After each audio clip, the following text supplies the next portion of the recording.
Hi, everyone. I'm really happy you're here with me today. Today, we're going to practice English in a deep, emotional, and powerful way. Because I'm going to tell you a story. A story filled with rain, love, and a secret no one saw coming. This story is called The Stranger in the Rain. It's about a young woman named Ella, a chance meeting with a mysterious stranger, and how one rainy evening changed everything in her life. There's love, there's mystery, and there's a twist that will leave you speechless. We'll use the shadowing technique to improve your English. Here's how it works. I'll read one sentence, then you repeat after me. Match my tone, rhythm, and pronunciation. Be like my shadow. Are you ready to feel the rain and the story? Let's begin. My name is Ella. I'm 19 years old, and I live in a quiet village called Rivermist.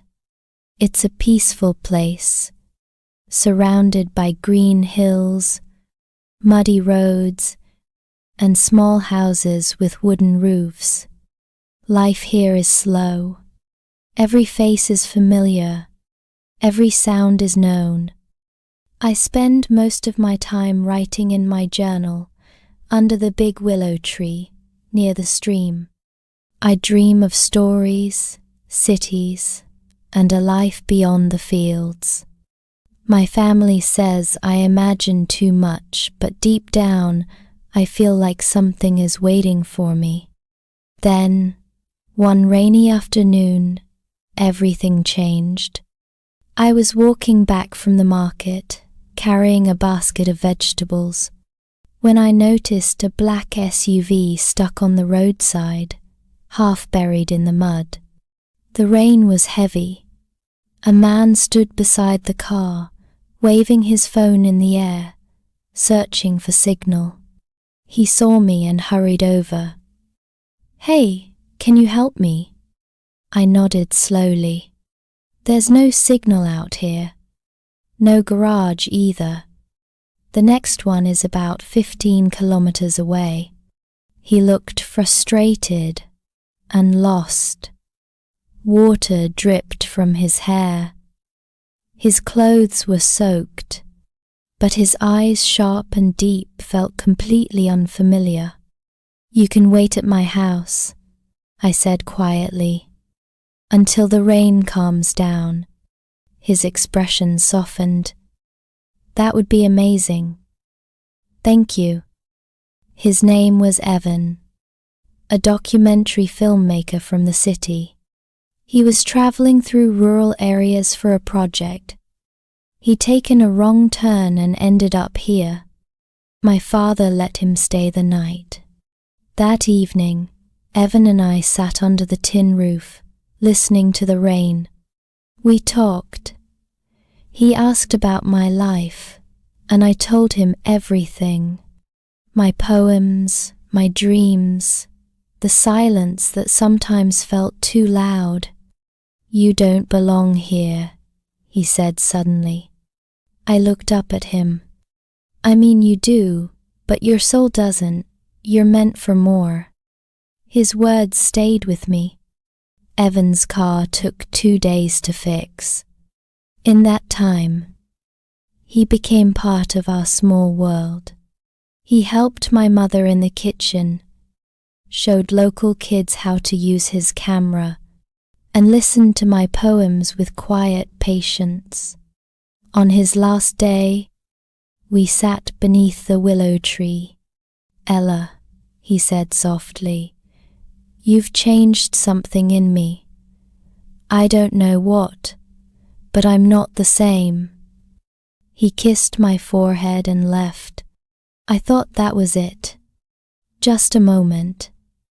A memory. But 5 days later, I received a letter. It was from Evan. He wrote that he missed Rivermist and missed me. He invited me to visit the city, said I could stay with his sister. He wanted me to see his world.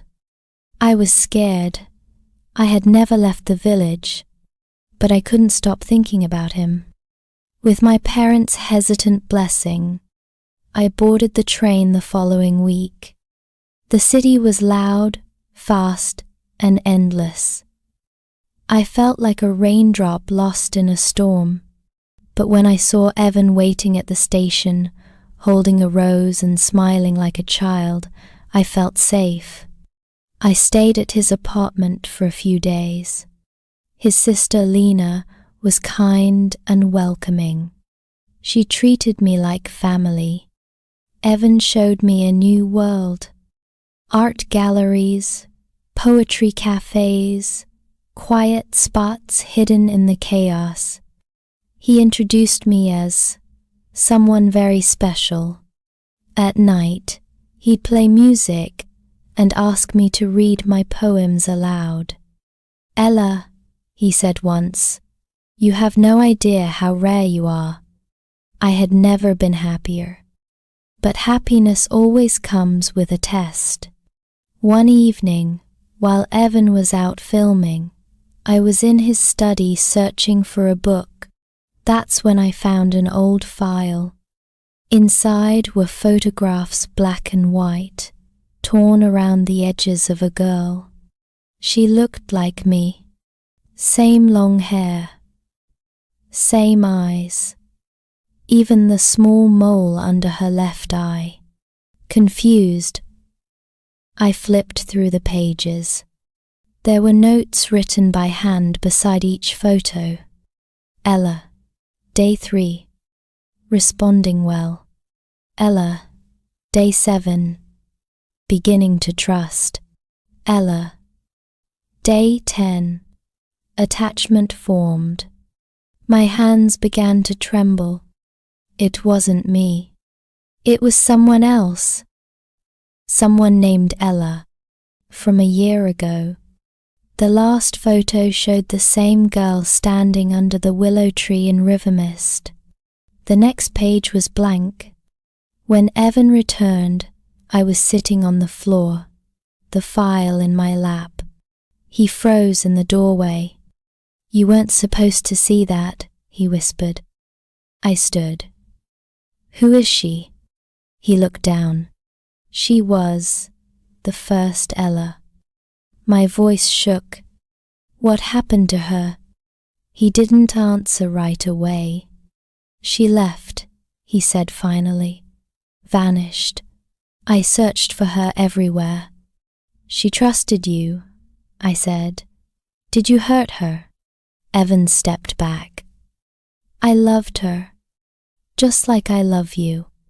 My heart raced. My skin turned cold. "This isn't love," I said. "It's obsession."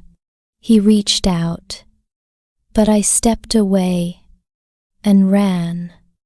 I caught the first train back to River Mist. Days passed. I told no one what had happened, but every time I sat under that willow tree, I felt like I was being watched. One evening, I went to the old chapel in the village and asked the priest about Evan. He closed his eyes and said, "The man with the camera. He came alone last year." I nodded slowly. "What about the girl?" The priest looked puzzled. "There was no girl, my child. He was alone." My breath caught in my chest. I returned home and opened my journal. On the final page, in handwriting that wasn't mine, was a short poem. It read, "I come in the rain to meet you again, through eyes and names, but love ends the same." That night, I tore the page, locked my window, and whispered a prayer. I never heard from Evan again, but sometimes, when it rains, I still hear a voice in the wind, calling a name, mine, or maybe hers. That is the end of our story, The Stranger in the Rain. Did it touch your heart? Sometimes, people come into our lives like a storm, sudden, intense, and unforgettable. But not every love is what it seems. Every story, even the painful ones, teach us something important: to listen to our hearts, to trust our instincts, and to remember who we are. Thank you for practicing English with me today.